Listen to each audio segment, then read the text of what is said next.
up, up. Come on, up, up. Brenda, up. Good girl, good up. Big up. Oh, good girl. Good girl. See, look, pretty girl. Kisses. Kiss, kiss. Kiss. Good girl. My pretty girl. Yes, you are. You're my good pretty girl. Yes, you are. Okay. I gotta record. Gotta do a video about a king. I'm a queen. You're my little girl. I love you. Okay. Down. And up on the bed. Good girl. Good girl. Good girl. You stay there. Good girl. Yeah. Wipe off face. Okay. Next Dressrosa video. This is going to be about King Riku Doldo III. I just call him King Riku. Well, technically Riku is the family name, but still, everybody just refers to him as King Riku. Well, I don't know. Well, I think that's the way that it's supposed to be. I'm not sure. I don't really care. Well, I care, but not as interesting as I thought. King Riku is the current / also former king of Dressrosa. We get a couple of kings in One Piece, like Bulldog, who was the former and then made king again after everything happened, type of thing. In Sorbet, which eventually I will end up doing a video where I talk about Sorbet and their ruling families, but I got a ways to go before I get that. First, I got to get all the way through Dressrosa, and then I got to get all the way through Wano, all of those royal family members that are involved there, and other different leaders and rulers within Wano, because I am going to include the Yakuza and the different daimyo that we are aware of and such. In regards to Dressrosa, Riku is the current or the recrowned king of Dressrosa after the defeat of Don Quixote do Flamengo. He was dethroned about 10 years ago when Doflamingo and his crew showed up and caused a ton of problems, and then made it appear like Riku and his family were the ones actually causing the problems. Riku is the father of Scarlet and Viola, and the grandfather of Rebecca, and the father-in-law of Kyros. He's also kind of like the mentor of Kyros to a degree. And he also fought in the Cordia Coliseum in the competition for the Maramara no Mi. The Maramara no Mi would have been a completely different setup for that, as Ricky is what he was going as. And he is 60 years old.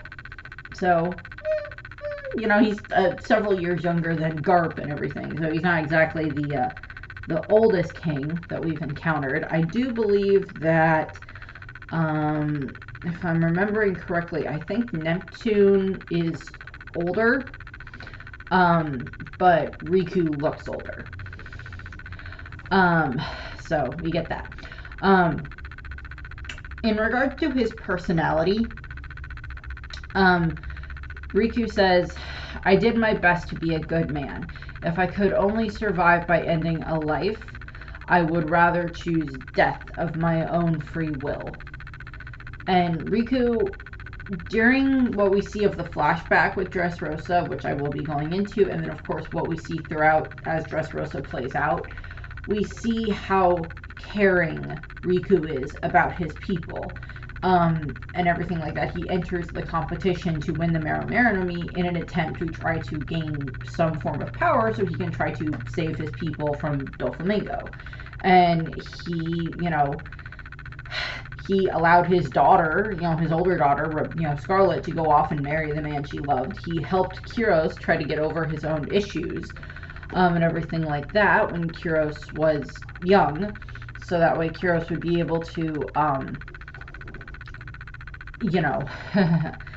actually be productive for society and everything like that, which I'll get to. And he helps the Straw Hats and, you know, eventually what will be the Grand Fleet, help them with, you know, trying to stop Doflamingo. Riku himself is not particularly involved in the fighting during those instances that happen, during all of the battles that happen. I mean, he is part of the Cordia Coliseum Gladiators when they have their fights, whichever block he was in, I don't remember. So he is involved in fighting during that, but he's not particularly involved during the fighting when it comes to fighting against the the Don Quixote family. During fighting against the pirates and stuff like that. I think he does a little bit here and there, but he's not part of any major fights throughout that. But we see how much he cares for his people and his children and his family. You know, we see that throughout the course of the arc and the course of the flashback that we get, and even subsequently what we've seen. When it comes to his relationships with these different characters. We also know that even though he ended up having this horrible reputation because of what Doflamingo did, that even his allies, such as Elizabello II, who is the king of, I want to say the Prudence Kingdom. I'll eventually end up doing a video where I do talk about him, but I just haven't gotten there yet because I still got ways to go on other stuff. But although that might be the in-between, between the end of when I finish up the Dressrosa stuff before I do the Wano, I'll do a bunch of the individual kingdoms and stuff like that we know about, thanks to the Reverie and stuff like that, and go over some of those different kingdoms and such. But, you know, and we, you know, see that even Elizabello was like, I didn't necessarily believe everything they said, but now that I'm here, I need to confirm it with my own eyes, whether or not Riku had actually gone cuckoo. And, you know, he hadn't, and they're able to actually, you know, get some of that, which I'll get to. But Riku also recognizes that while he himself is a pacifist, he understands that that could cause some people to see him as weak, but he knows that it results in the immense suffering of the citizens of Dressrosa and everything like that, and eventually leads to the death of Scarlet, with everything that happens during that horrible night. And that's why eventually he does start understanding the fact that he does have to, that sometimes you do have to fight. And we kind of see that a lot, like I mentioned in a previous video where I talked about Kuma in one of the chapter reviews, where it's just like, I understand wanting to be a pacifist and wanting to find the peaceful way of dealing with things, but sometimes you just have to fight. Sometimes pacifism is not going to be the answer for things. So, into Riku's past history and everything like that. So, many, many years ago, when Kyros was about 15 years old, I am going to do a separate video where I talk specifically about Kyros because he's just a very interesting character anyway, and he is connected to the royal family as he marries into it. So, Riku Doldo III ruled Dressrosa as a very beloved king for quite a good chunk of time. And although the kingdom was not necessarily wealthy, they were very happy and they were well taken care of. During the flashback, we see instances where he sends out his guards along with supplies to go and help different areas where they had like a natural disaster, where there was like a fire or a rock slide or a flood or something like that. And he sends his soldiers there to help take care of the citizens and everything like that. And he is just very much shown to be this very beloved king by the people for how much he tries to, while they may not have a huge amount of money within Dressrosa, he wants to try to make sure that his people are well taken care of, but they have enough money also to provide for the heavenly tribute, which doesn't necessarily seem to be a huge issue with them having that amount of money, but I do not believe we are ever, I don't believe we were ever given the exact population number of Dressrosa at any point in time throughout the course of the story. And such. The first big major instance that we see happen is when Riku is dealing with, a 15-year-old Kyros, because Kyros ended up accidentally killing a soldier when they were when something happened with Kyros' friend, and his friend died, and Kyros is responsible for it. And Riku goes and he talks to Kyros and kind of like talks him down from doing anything else bad. And he convinces Kyros to come with him, and he brings him to the Cordia Coliseum, where he makes him where he suggests that he become a gladiator. And during this time frame, it wasn't necessarily seen as being being a gladiator wasn't necessarily seen as a bad thing. Not necessarily. In ancient Greek and Roman and everything like that, where they had the gladiators, mostly in Rome, gladiators could become some form of like celebrities type of thing, where they were just so beloved by the crowd and everything like that. They were just so popular that they kind of had versions of their own endorsements. And that's kind of how this is being portrayed here. Riku takes Kyros to the Cordia Coliseum so Kyros can learn how to control his rage and anger and everything like that, and use it to turn it into a skill, and not be pushed to the point where he's going to actually kill anyone. And over the next several years, eventually, Kyros ends up having defeating 3,000 opponents and is like undefeated over the next 9 years within the Cordia Coliseum. And eventually there is this Riku, under the guise of being Ricky, shows up, and he is Kyros' final challenger. And eventually what ends up happening is I believe it is that Kyros does defeat Riku, and then it's supposed to show that after the battle, Riku has encouraged Kyros that he's now ready to leave the Cordia Coliseum. He has managed to gain so many skills as a fighter, but he's also gotten his anger under control and everything like that. He's matured quite a bit during that time frame, and he convinces Kyros to leave the Cordia Coliseum and join the Dressrosa army. And eventually, about a year later, Kyros became the captain of the Dressrosa army.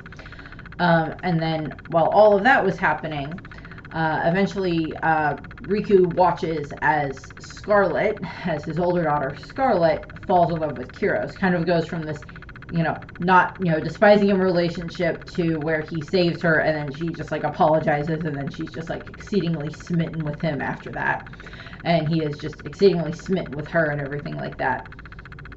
And I'll go over that. I mean, I went over that a fair amount when I did the when I talked about Kyros and Scarlet, when I talked about their love story, but I'll be going over a lot more of Kyros and Scarlet separately in their own videos when I get to those.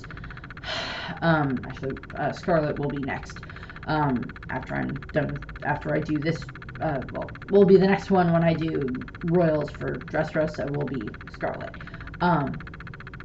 But what ends up happening is Riku watches as his daughter and Kyros fall in love, and he ends up making the decision, because Scarlet goes and tells her father that I love him so much and I don't want to be without him. And he ends up basically making it that she fakes her own death, which nobody in the kingdom believes, by the way. Nobody believes that she's dead. Or at least they don't believe she's dead for too long. But they have it that she fakes her own death, and then her and Kyros leave. And then they eventually have Rebecca, and of course, Riku and Viola and Riku's wife, who we never get a name on. We don't even know if she's still alive. I'm assuming, since we have not seen her post-flashback, she either died before everything happened with the Doflamingo family showing up, or I hope she was not killed by them. But we never get an answer on that. But, and we see how much Riku just adores Viola, or adores Rebecca and everything like that, and how much he's just so happy for his daughter and his son-in-law and his granddaughter and everything like that, that they get to have this nice life. And of course, he's very attentive to Viola as well, adores her as well. one of the things that we see happen throughout the course of the flashback, kind of more from like Viola's perspective, is when Viola is talking with Leo about remembering where they would, used to had to be put away for like if they were put in time out, where they would end up in like this, small room for timeout or whatever.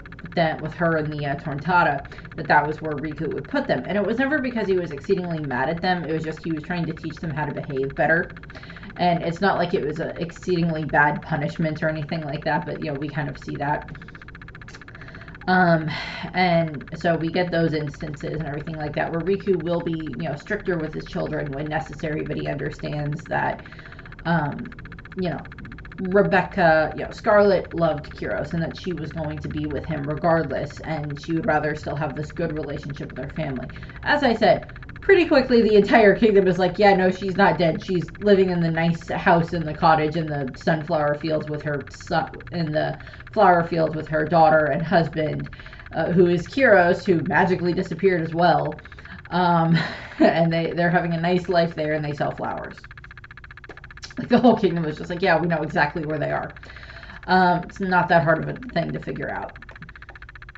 And then we hit to the night of horror. I don't remember exactly what the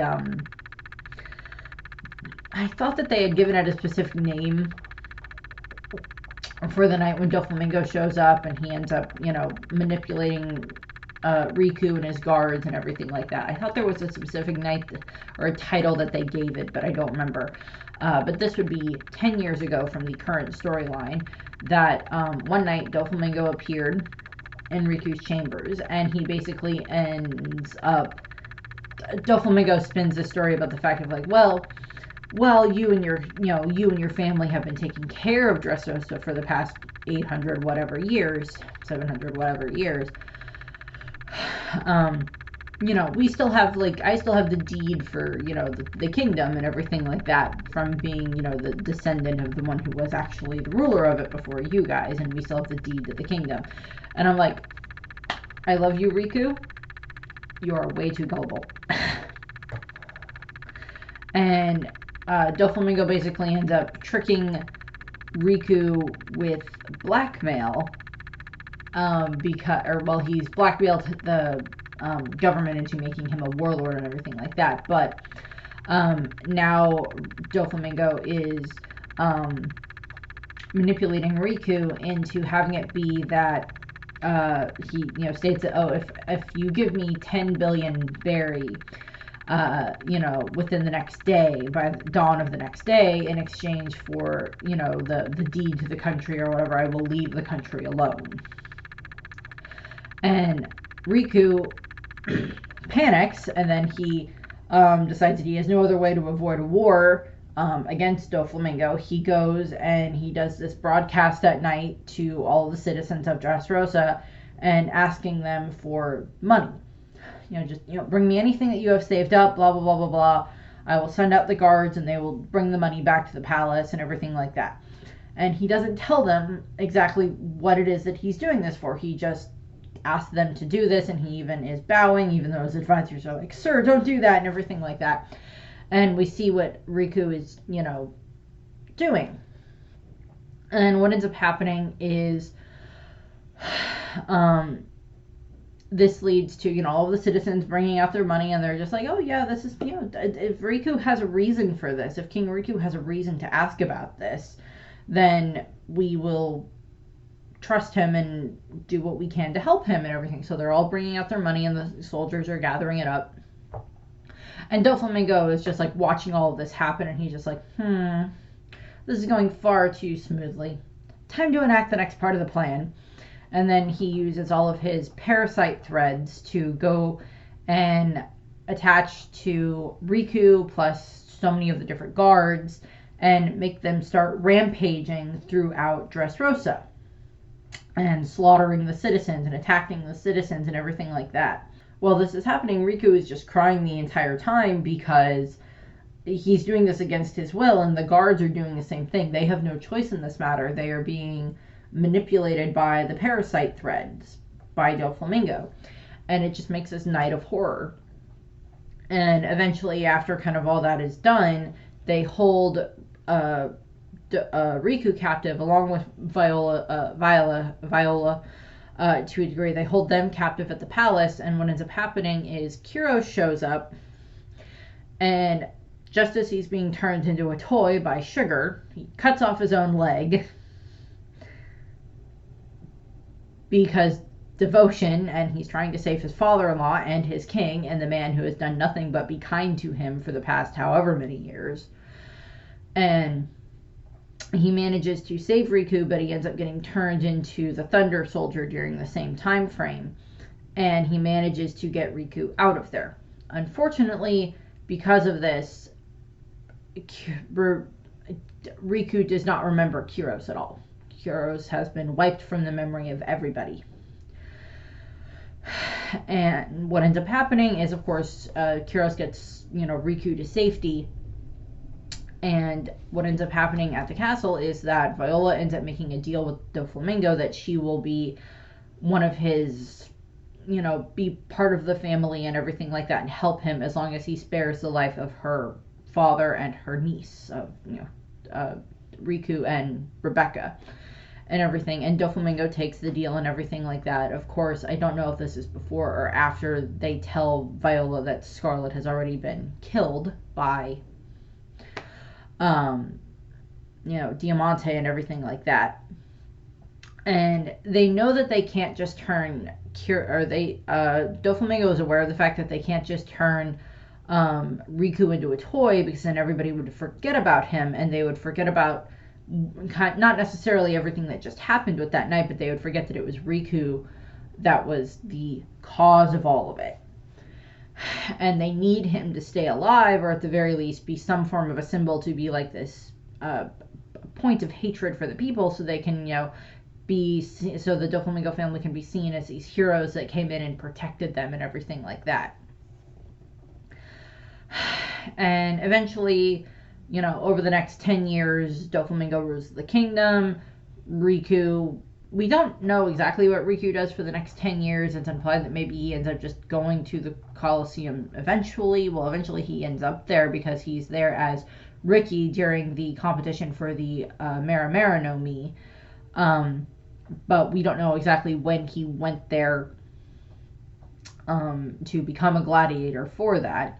He kind of already had himself set up as Ricky there before, but, now it's a little bit more of like, oh, this is what I need to do. He has also been under the impression for the past 10 years that his kingdom hates him, and he sees the way that they treat Rebecca, and he knows that Rebecca's his granddaughter, but he can't really go and talk to her, because he doesn't feel that he has the right to go and talk to her because of everything that happened, because Riku sees himself as being responsible for Scarlet's death and for Rebecca becoming an orphan at this point in time.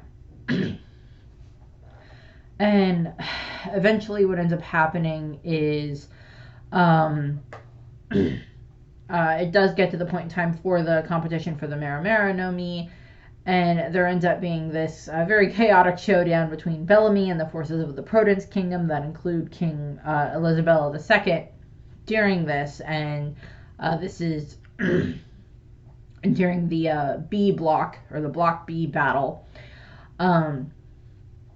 During that round and everything, and that's the round that Riku is part of as Ricky. He doesn't end up being the winner of that battle. I was trying to remember who ends up being the winner of that block. I don't remember, because I knew Riku ends up eventually down in the toy pit, but the scrap pit to a degree. I know that he eventually ends up there, but he has the whole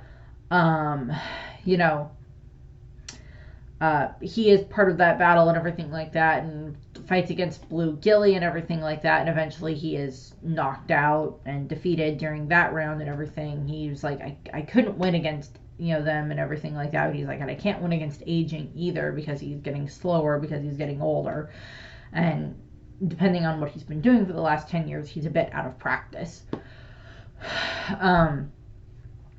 And eventually this ends up being that you know, he does end up being dropped down into the pit where all of the defeated fighters end up being. He ends up being dropped down there.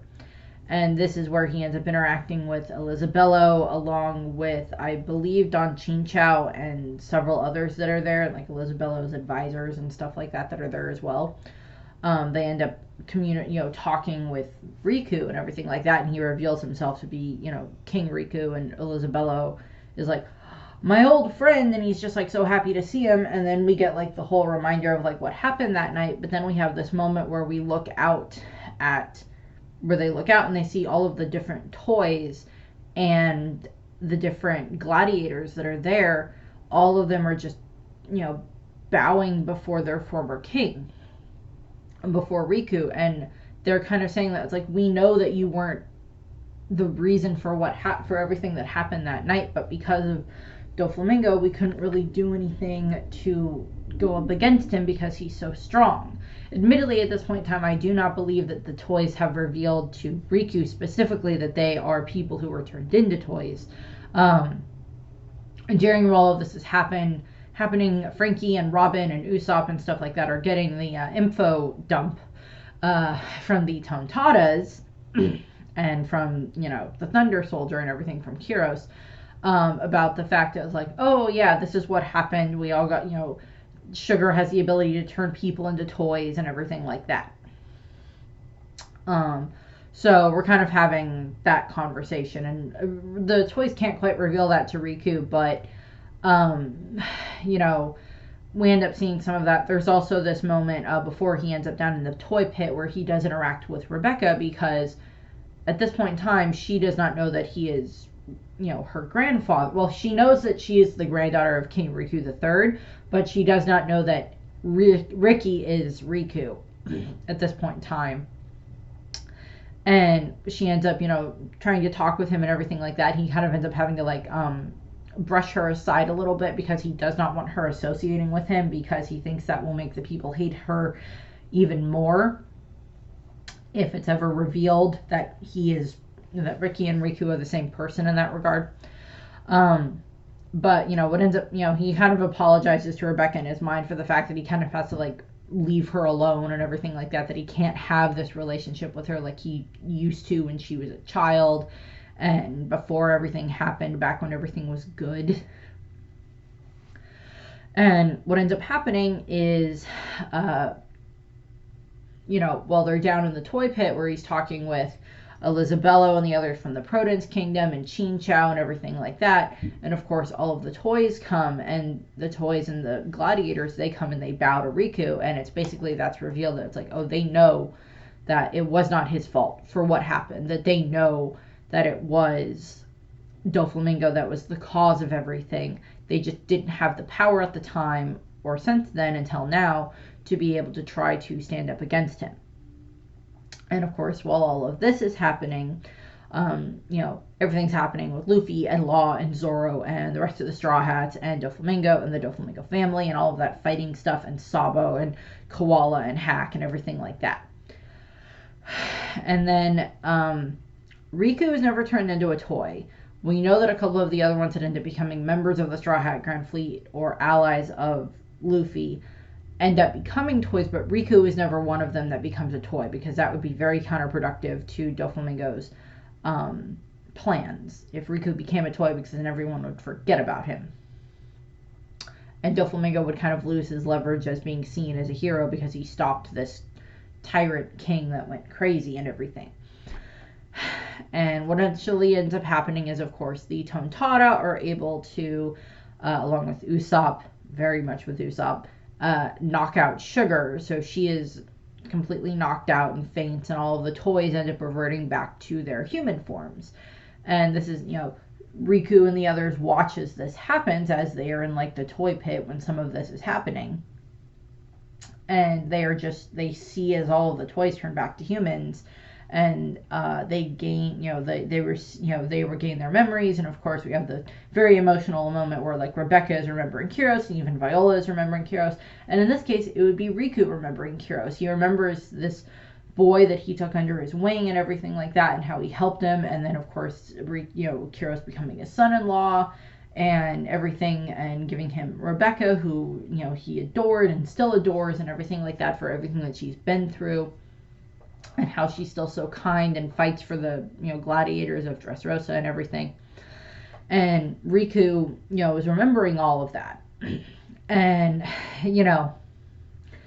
eventually there ends up being this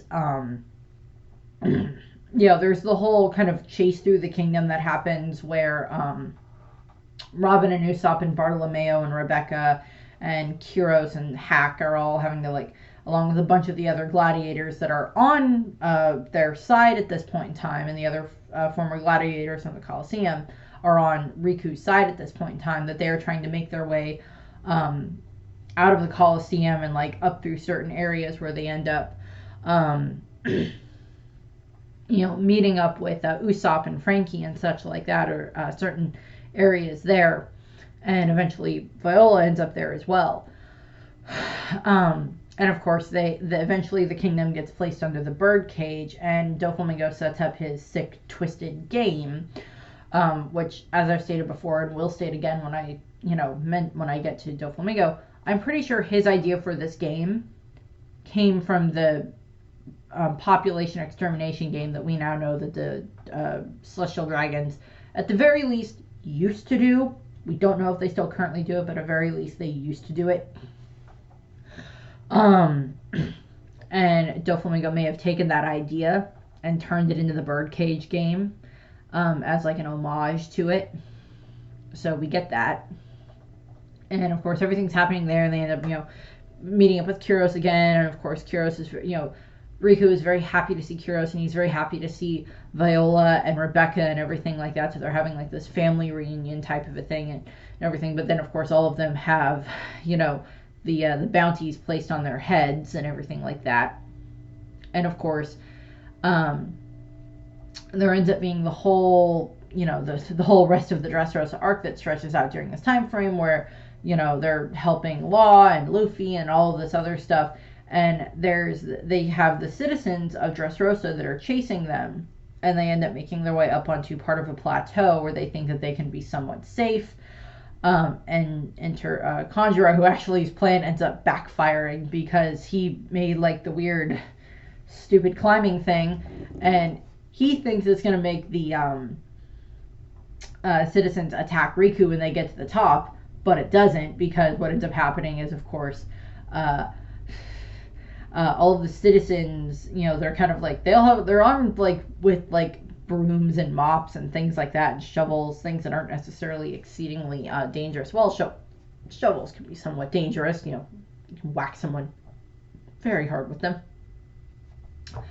But all of a bunch of the citizens make their way to the top of the plateau where Riku and the others are, and Riku and I don't remember who else is up there. It's Usopp and I think a few others that think that the citizens are going to attack them. And while this is happening, Usopp is trying to aim at Sugar so he can knock her out again, so she doesn't turn Luffy and Law into toys and everything like that. And what ends up happening is, of course, the citizens get to where Riku is, and then they just all fall to their hands and knees, and they're just bowing and apologizing to him and everything like that. Or just we are so sorry for not believing. We are so sorry for the fact that we believed Doflamingo in the first place, and it took us either too long for us to figure out that he was the one that actually caused all of those problems that night. And they beg Riku for help, and they ask him, can he please return as being their king? And he told the citizens to wait on putting faith in him, but have them put their faith in Luffy. And of course that does eventually lead to Luffy does end up, of course, defeating Doflamingo, at the climax of the arc and everything.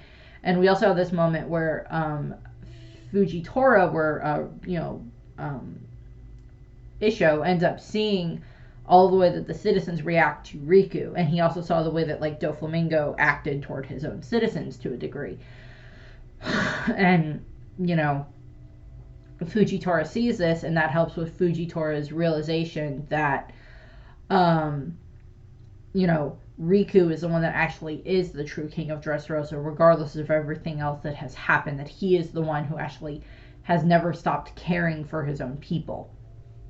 And of course, when all of this is happening, there's of course Diamante is having, his own issues that he's dealing with like fighting certain people, and of course Pika is moving around the King's Plateau and trying to attack people that way, and of course tries to attack Riku, and he ends up, getting defeated by Zoro during all of that and everything. So we're getting all of those moments that are just, like Riku's point of view of like all these different, fighting battles and everything like that are happening. And of course, he's communicating with Viola and Rebecca and with the Den Mushi and everything like that, as everything's being taken care of and all of that stuff. One thing that I know that both Viola and Rebecca get the moments where they are able to kind of face down Doflamingo.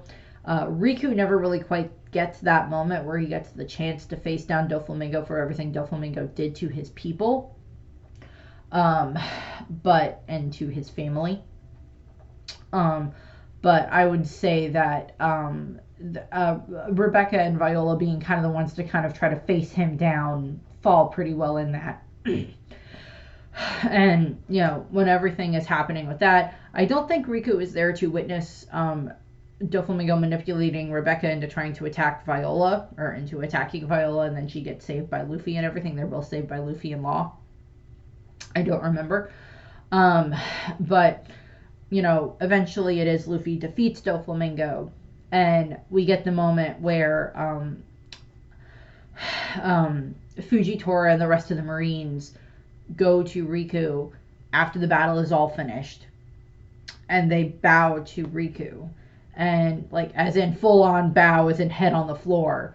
And this is happening, and it's being broadcast to not just the neighboring islands, but a good chunk of the this is going to end up being a very big news story in the paper, and it's Fujitora is admitting that the Marines made a mistake, which of course Kaido does not like, that he is admitting this and everything, that that Fujitora is admitting that the Marines made a mistake when they sided with Doflamingo with everything that happened all those years ago and everything. And Riku is very blown back by the fact that this Navy admiral is bowing to him and apologizing to him for something that Fujitora had no control over, because Fujitora wasn't even part of the Marines 10 years ago.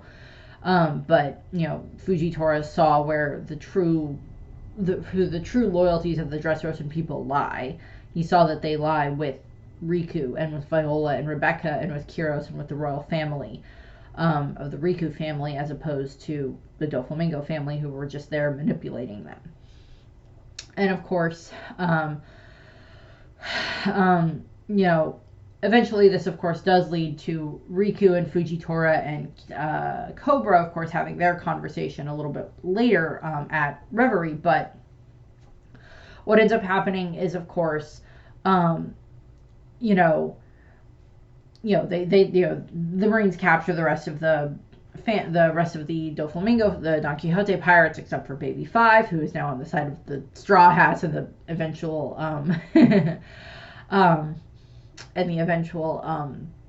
Straw Hat Grand Fleet. But of course, later that night in the aftermath, a bunch of the eventual members of the Grand Fleet end up staying at the palace, and we see Rebecca there and everything like that. And we see Riku telling Rebecca that she is now technically that she has the right to claim her position as a princess of Dressrosa, because her mother would have been the one who became queen before she abdicated her title, and he wants to offer that same thing to Rebecca. And of course, initially Rebecca is kind of inclined to agree that she wants that. But what ends up happening is, of course, 3 days later, after Doflamingo's downfall and everything like that, eventually, Elisabello and Riku are talking, and I think it was he had initially given Rebecca the offer of like she can just become queen, because he wasn't sure if he wanted to become king again, but he decides that he will do what's best for Dressrosa until Rebecca takes the throne, so he will still be king. And of course, this ends up leading to, of course, where Rebecca decides that no, I don't want to be a princess or a queen. I want to go and just be with my dad and be with Kyros and everything like that. And that's what she chooses. And of course, Riku is fully behind this, as is Viola, who goes and tells her father, just like, I will be the next, or I will be the crown princess. And, and she will take that title and allow Rebecca to go and live with Kyros and everything like that. And Riku is perfectly fine with that. And of course, when everything is happening, when Luffy and the Straw Hats and the eventual Grand Fleet, when they are fleeing Dressrosa and everything like that to get to their ships and everything like that, they witness as Fujitora lifts all of the different rubble and everything like that from Dressrosa and drops it into the sea and everything. Had planned to use it to wipe out Luffy, but he doesn't end up doing that, of course, and everything. And they're watching, Riku watches as all of this happens and everything, and he's, happy for his granddaughter and his kingdom and everything. And they know that it will be soon time for the reverie to take place. So we cut to then the Zoe arc, where we have the reverie is approaching, and Elizabello and Riku have contacted each other, and they're going to travel together to Marijois and everything like that, and they bring Leo and Vine and Kabu with them and everything like that as escorts to the reverie and all of that stuff for the Tontada pirates, and all of that. And then at the reverie, on the way there, we have Riku and Elizabello are playing chess, which is just adorable. And Rebecca just comes over, and she's so happy because she has like the paper that has Luffy's new bounty poster in it after everything that happened at Totland. So she's like, Grandpa, look! And she's like showing him the newspaper and everything. And Kyros and the others are happy. And then of course they have the interaction with Kobe and Helmeppo and all of that stuff. So we have that moment there. And then, of course, when they get to Marijois, Fujitora, along with Cobra and Riku, all talk together about presenting their reasoning for why they should disband the Warlord program, the Warlord system, and how they should be trying to implement the SSG instead, because of what Vegapunk has been able to do. And so we have that kind of leading into, the reverie and everything. And then when we get in Wano arc, when we cut back to reverie, we do have the moment where Riku and Cobra stand up and they make their case as to why the warlord system needs to be abolished. They go over, the plight that both of their kingdoms went through. For, Cobra, it was dealing with Crocodile, and for Riku, it was dealing with Doflamingo and everything, and all the pain and suffering that put their countries through. And we see that there, and of course that is granted that that they will disband that they will abolish the warlord system, of course. And what ends up happening is when everything is happening, and revealed very recently in the manga, when everything is happening with Cobra and having his interaction with the Gorosei and then with Eam, Riku is one of the ones that's shown very worried about the fact that Cobra is not at this next part of the meeting and everything. And Riku just seems very worried about this, and he can sense that something is wrong. And it is assumed that we may end up getting, the next time that we get like this cut through, or we cut back to the rest of the world, either in cover pages or in the actual story, if we cut away from Egghead Island again, or at the end of Egghead Island, we might get this, or another little flashback where we get this catch up on what's going on with the rest of the world. We may have a moment where we see Riku and his family reacting to what happened with Cobra, and of course Rebecca will be like, well, what about what happened with Vivi and everything like that, because they're friends now, and Viola is now somewhat acquainted with Igaram and Fujitora. That's wrong. And Fukaboshi and everything. So there's like these connections there that they're developing with the other kingdoms that are connected to Luffy and the Straw Hats. And, you know, I don't necessarily think we'll see Riku showing up to fight again, but having Rebecca and Kyros and even Viola show up to act as like a support with the fact that she can use her glare fruit to look over, you know, the wide area of whatever battlefield they would be on. That would be very useful for the Straw Hats to have as allies showing up at some point in time. Don't know if that would be happening or not. Eventually we may end up seeing something where at the very least they show that they have support for the Straw Hats by like flying a Straw Hat flag as to show that they are aligned with the Straw Hats and not the world government anymore. Similar to what I would expect Alabasta to do, or to similar to Fishman Island, where they would fly the Straw Hat flag to show that they are under the protection of the Straw Hats, or that they are aligned with the Straw Hats. But I'm not sure if we will ever end up seeing any of that exactly happen. That might just be something that we get, you know, shown happen at some point in time, but I'm not sure.